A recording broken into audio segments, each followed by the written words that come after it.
With BMW's plug-in hybrid petrol-electric 330e model, the conventional 320i variant's 184 horsepower 2-litre petrol engine has been matched with an electric motor and a larger battery to create quite a package. Now you can have it with the estate body style and xDrive all-wheel drive too. The current G20 series 330e plug-in hybrid took a big step forward over its predecessor. The main difference between the two cars found when it comes to measurement of the all-electric driving range, thanks to an increase in battery size from 7.6 to 12 kilowatt hours. That's made a big difference, whereas with the previous generation 330e, the range was rated at only 21 miles. With this current G20 series 330e design, BMW claims up to 37.3 miles of zero emissions motoring from a fully charged set of batteries. In other words, if you have a pretty typical daily commute, you might never have to fuel up this car to complete it.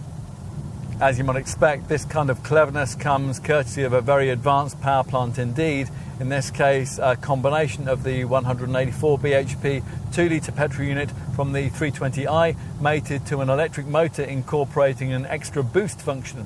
This can increase power to as much as 293 horsepower, reducing the 62 sprint time to 6 seconds exactly. The hybrid system's extra weight does drop maximum speed slightly over that of the ordinary 320i, but it's still rated at 143 miles an hour. Plus, you'll want to know that the brand's xDrive four-wheel drive system is now available on this variant. Let's cover off the things you'll need to get used to in driving this PHEV 3 Series variant. There is automatic transmission, of course. That's BMW's usual ZF 8-speed box with paddle shifters. The drive modes are a bit different though. Sport is the only setting that's carried over from the conventionally engined model. In normal motoring, the car will default to its preferred hybrid drive setting, in which the clever software automatically determines for you the optimum combination of combustion and electric drive. Alternatively, if battery charge levels permit, you can select electric mode, which liberates a bit more punch from the AC motor, although things do peter out a little above 50 miles an hour. Your other options are either sport mode or, better still, extra boost mode, which is the only one in which all 293 braked horses can be released. This isn't the kind of plug-in hybrid model you'll buy if you want to make an eco-statement. Unless you really know your BMWs, there's almost nothing to visually differentiate a 330e from any other 3 Series saloon, unless you happen to spot the side panel charging flap. The cabin looks predictably smart with chrome finishing and high gloss surfaces. This M Sport trim model gets a full live cockpit professional package, which gives you a 12.3-inch virtual instrument binnacle screen and a 10.25-inch centre dash iDrive monitor.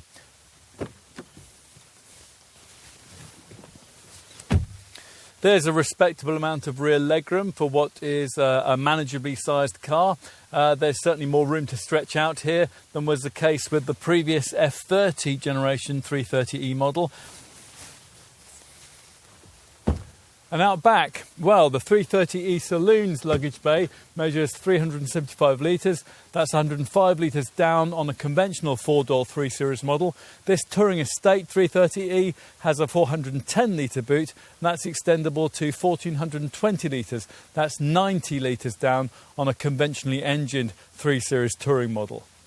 The 330e now comes in both saloon and touring estate guises, plus there's a choice of either rear-driven or 4x4 xDrive formats. You get 4 trim levels to choose from: SE, Sport, M Sport and M Sport Pro Edition.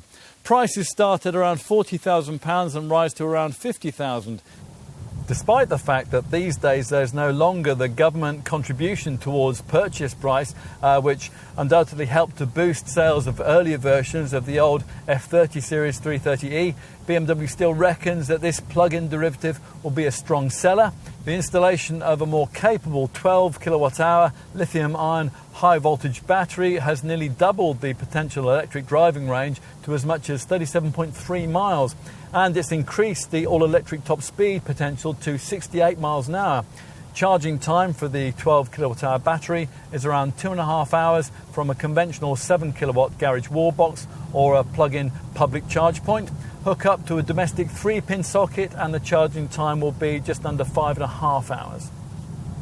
As usual with plug-in hybrids, the official WLTP combined cycle fuel figures up to 217.3 mpg for the saloon and up to 201.8 mpg for this touring version need to be taken with a pinch of salt, but the important thing is that the government believes the quoted CO2 return, which can be as little as 30 grams per kilometre in the saloon or up to 32 grams per kilometre in the touring.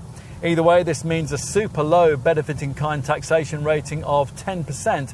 Of course, it's unlikely that you'd ever actually achieve the quoted MPG and CO2 figures in the real world, but the important thing is that the government believes them, hence the attractive tax breaks which will come as part and parcel of 330e model ownership. Here, BMW has brought us a hybrid 3 Series model that makes real-world sense. The previous generation 330e struggled a little in that regard with its relatively restricted all-electric driving range. Fortunately though, technology has moved on and this current G20 Series 330e model demonstrates just how far. If you are thinking of a high-spec diesel engine version of this Bavarian contender, we think you really have to look at a 330e as a realistic alternative. The waiting lists for this variant suggest that many potential customers already are.